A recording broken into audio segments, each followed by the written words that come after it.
राम मंदिराच्या प्राणप्रतिष्ठा सोहळ्याची जोरदार तयारी। रामलल्लाची प्राणप्रतिष्ठा होणाऱ्या जागेचं काम पूर्ण। राम मंदिराचं भव्य दिव्य रूप झी 24 तासवर। राम मंदिराचं निमंत्रण नाही, मात्र मंदिर उभारल्याचा आनंद। पवारांची प्रतिक्रिया। तर बाबरी पाडल्याची जबाबदारी घेणारे बाळासाहेब एकमेव, पवारांचा भाजपला टोला।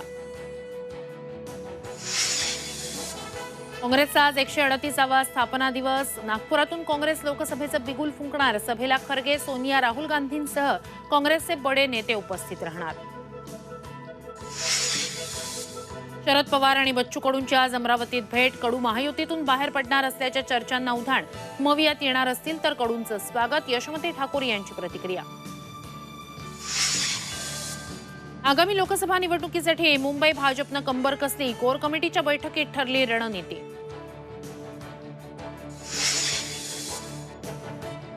आणि शिंदे समिती 2 दिवसात मराठवाड्यात पाठवा। निवड झालेल्यांना तातडीनं नियुक्तीपत्र द्या। भुमरेंच्या भेटीत मनोज जरांगेंची मागणी।